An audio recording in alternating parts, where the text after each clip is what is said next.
Assalamualaikum warahmatullahi wabarakatuh. Alhamdulillahirabbil alamin. Assalatu wassalamu ala asyrafil anbiya'i wal mursalin sayyidina wa maulana Muhammadin wa ala alihi wasallam ajmain. Perkenalkan, nama Ibu Suci Ramadhaniyati Junaidi. Kalian bisa memanggil Ibu Suci ataupun Ibu Uci. Nah, tempat tanggal lahir Ibu lahir di Banjarmasin tanggal 22 Desember tahun 1999. Nah, Ibu asalnya dari Gambut sini, di Komplek Lutfia.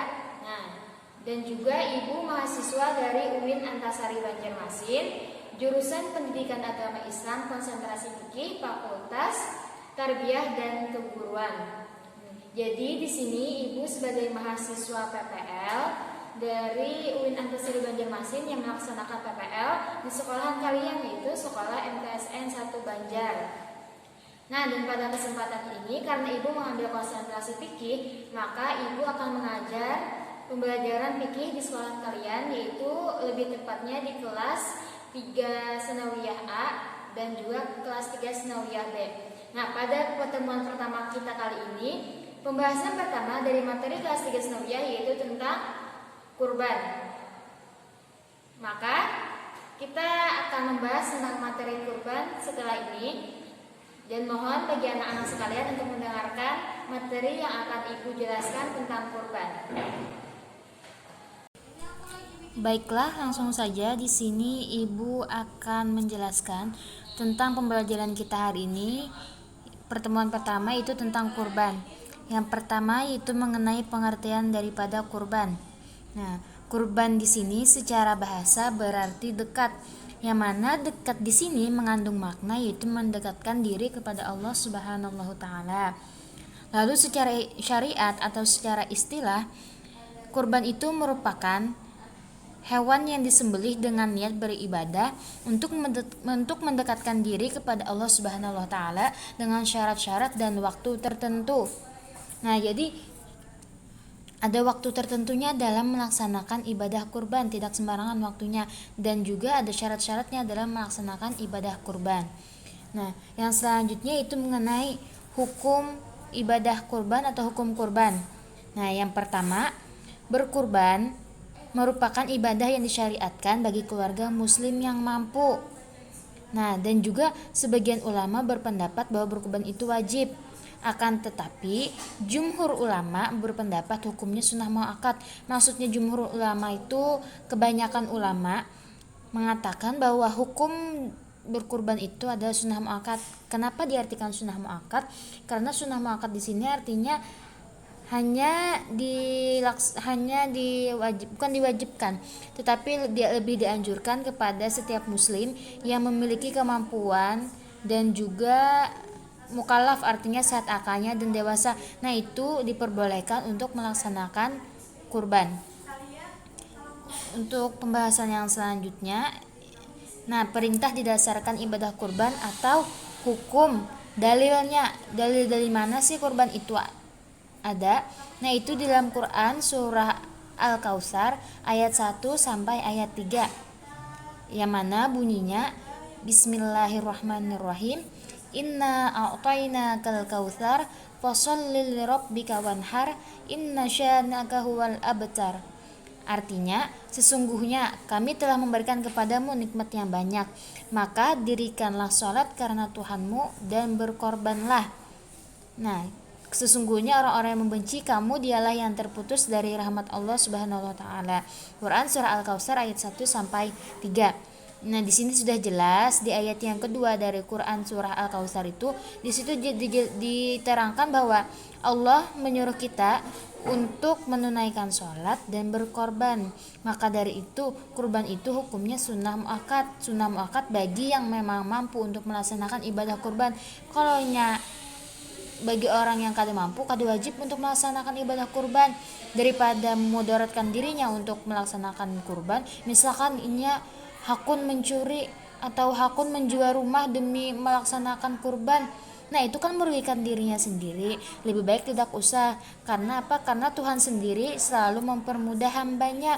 Kata Tuhan, kenapa jadi dihukumi sunnah muakkad? Karena itu hanya diwajibkan bagi orang-orang yang memiliki kemampuan dan juga mukallaf, yang artinya tadi itu sehat akalnya dan juga dewasa. Nah, selain itu juga ada hadis dari Rasulullah SAW yang berbunyi, kutiba alayyan nahru wa laysa biwajibin bikum, yang mana artinya Rasulullah SAW telah bersabda, aku diperintahkan untuk menyembelih kurban dan kurban itu sunnah bagimu. Nah, di sini sudah jelas juga bahwa hukum daripada berkurban itu adalah sunnah. Jadi misalnya kita kalau berkurban, tidak usah dipaksakan. Ketika kita mampu, kita berakal, kita sehat, nah maka kita bisa untuk melaksanakan ibadah kurban. Selanjutnya adalah tentang sejarah singkat atau latar belakang terjadinya perintah kurban. Nah, jadi anak-anak sekalian harus tahu kenapa jadi perintah kurban itu ada. Nah, ternyata itu sudah ada di dalam Al-Quran dijelaskan. Ketika itu kisah daripada Nabi Ibrahim dan anaknya Nabi Ismail. Nah, Nabi Ibrahim itu bermimpi. Suatu ketika beliau bermimpi untuk menyembelih putranya yang bernama Ismail. Itu mimpi. Nah, dan perlu diketahui oleh murid-murid anak-anak sekalian bahwa mimpinya seorang rasul atau mimpinya seorang nabi itu adalah wahyu dari Allah Subhanahu wa taala.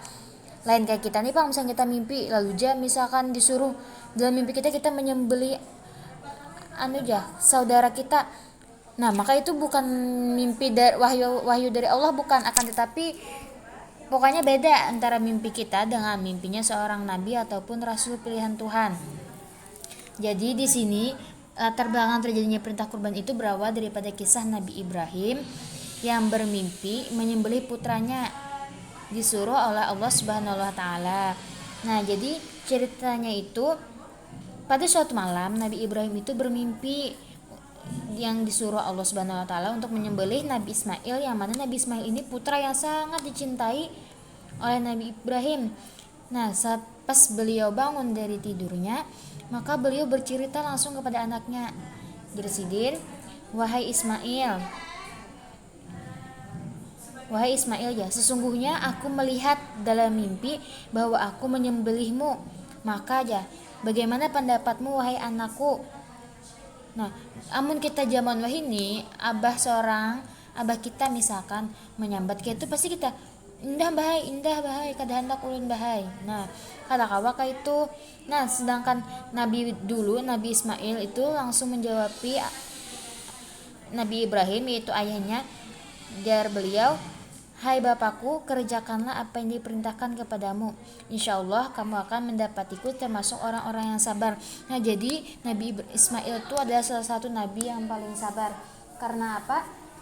Karena ketika Nabi Ibrahim menceritakan mimpi beliau bahwa beliau disuruh untuk menyembelih anaknya itu Nabi Ismail, maka Nabi Ismail menjawab, inggih bahai, kada apa-apa bahai, itu memang dasar wahyu daripada Allah Subhanahu wa taala, maka laksanakanlah, insyaallah pian bahai menemui ulun sebagai orang yang sabar.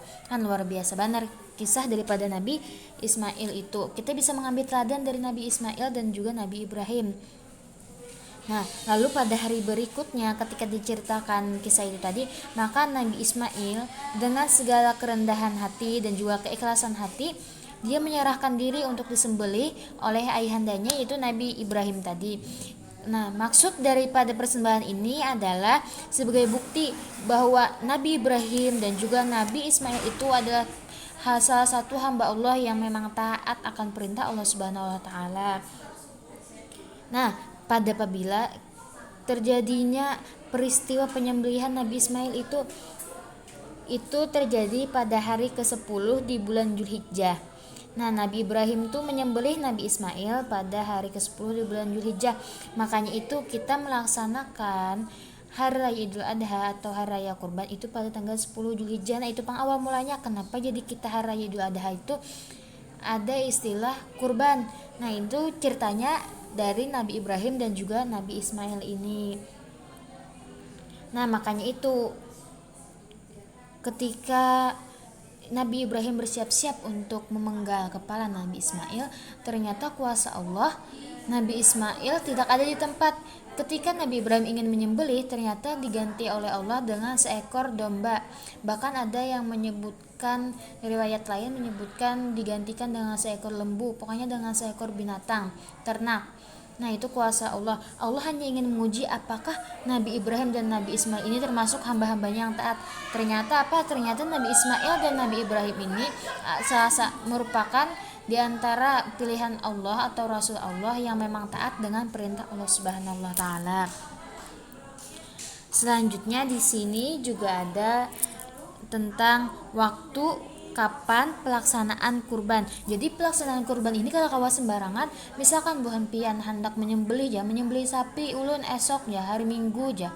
Geus berselamatan ya pian menyatakan itu kurban. Nah, itu bukan. Waktu berkurban itu ada waktu tertentunya. Nah, jadi bisa dibaca bahwa waktu yang ditetapkan untuk menyembelih kurban yaitu sejak selesai sholat Idul Adha, yaitu pada tanggal 10 Zulhijjah sampai terbenamnya matahari tanggal 13 Zulhijjah. Nah, berarti ada 4 hari waktunya. Tanggal 10 Zulhijjah dari habis kita sembahyang Idul Adha, lalu pada hari tasyrik hari ke-11, ke-12, dan ke-13 Zulhijjah. Jadi ada 4 hari waktunya kita untuk bisa melaksanakan ibadah kurban. Lewat dari 4 hari itu, maka kita tidak bisa lagi, tidak dikatakan lagi bahwa kita melaksanakan ibadah kurban. Selanjutnya, tempatnya di mana Bu? Ya kira-kira kita kau menyembelih kurban, kaulah di muka rumah. Kawa takkan, tetapi yang lebih baiknya kita melaksanakan atau tempat penyembelihan binatang itu sebaiknya dekat dengan tempat melaksanakan sholat Idul Adha. Makanya biasanya kan kita temui di masjid-masjid tuh, misalnya kita selesai sholat Idul Adha biasanya banyak sapi-sapi, ada kambing kan. Nah, itu biasanya dijadikan hewan kurban. Nah, selanjutnya itu di sini Ibu juga akan menjelaskan sedikit tentang hikmah adanya ibadah kurban. Pertama, bagi orang yang berkurban, kurban itu yang pertama menambah kecintaan kita kepada Allah Subhanahu wa taala. Kita cinta kepada Allah Subhanahu wa taala. Yang kedua, menunjukkan rasa syukur kepada Allah Subhanahu wa taala. Kita sebagai orang yang bisa berkurban, kita menunjukkan rasa syukur kita. Alhamdulillah Allah sudah memberikan kita rezeki yang banyak, nikmat yang banyak. Maka dari itu salah satu cara kita untuk mensyukurinya itu dengan cara melaksanakan ibadah kurban. Yang ketiga, mewujudkan tolong menolong, kasih mengasihi, dan rasa solidaritas terhadap sesama. Jadi kita di sini untuk hari raya Idul Adha itu atau hari raya kurban, biasanya kita menyebutnya kita bisa menolong sesama kepada fakir miskin, kita bisa membagikan daging-daging kurban. Nah, selanjutnya juga bagi penerima daging kurban atau bagi orang yang kita beri daging kurban. Yang pertama, menambah keimanan dan ketakwaan kepada Allah Subhanahu wa taala. Biasanya orang ketika diberi daging kurban, alhamdulillah rezeki ulun ya Allah, alhamdulillah terima kasih ya Allah, biasanya kayak gitu. Nah, jadi salah satu hikmahnya menambah keimanan dan ketakwaan kita kepada Allah Subhanahu wa taala sebagai orang yang menerima daging kurban.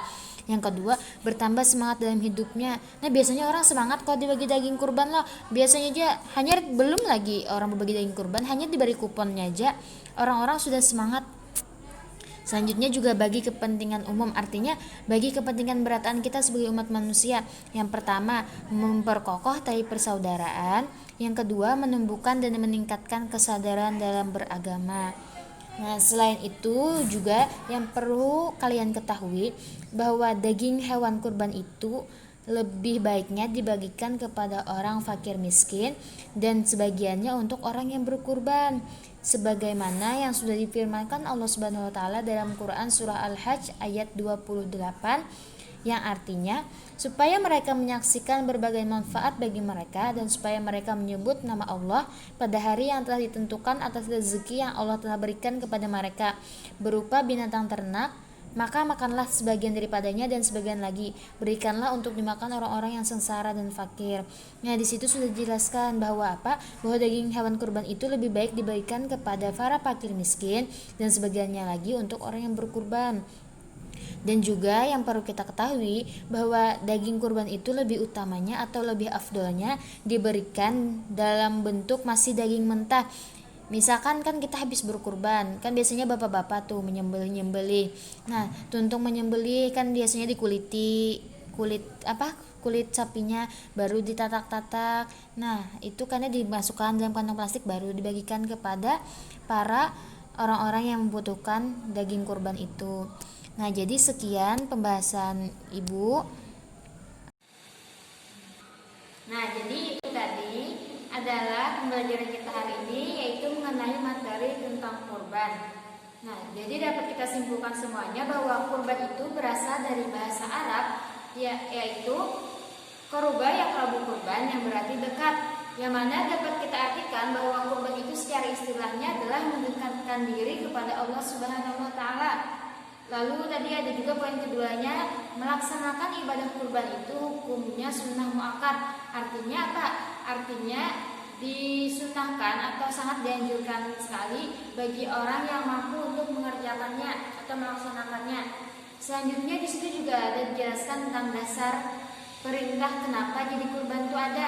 Nah, itu ada di dalam Quran surah Al-Kautsar ayat 1 sampai 3. Dan juga poin selanjutnya juga ada tentang sejarah kenapa jadi ada ibadah kurban. Nah, itu kan tadi ada cerita tentang kisah Nabi Ibrahim yang disuruh oleh Allah Subhanahu wa Ta'ala melewati mimpi. Nah, yang mana jika kita ketahui bahwa mimpinya seorang nabi itu adalah wahyu dari Allah Subhanahu wa Ta'ala. Nah, jadi kisahnya Nabi Ibrahim itu bermimpi disuruh Allah Subhanahu wa Ta'ala untuk menyembelih anaknya, yaitu Nabi Ismail. Nah, selanjutnya juga untuk daging kurban itu sendiri, pemanfaatannya itu diberikan kepada orang fakir miskin dan juga sebagian bagi orang yang melaksanakan ibadah kurban itu sendiri. Nah, dan afdolnya lagi, pembagian daging kurban itu lebih baiknya daging itu diberikan kepada orang-orang dalam keadaan mentah. Nah, jadi sekian pembahasan atau materi kita hari ini tentang kurban. Ibu mohon maaf jika ada kekurangan. Salah hilaf mohon dimaafkan. Ihdinas siratal mustaqim. Wassalamualaikum warahmatullahi wabarakatuh.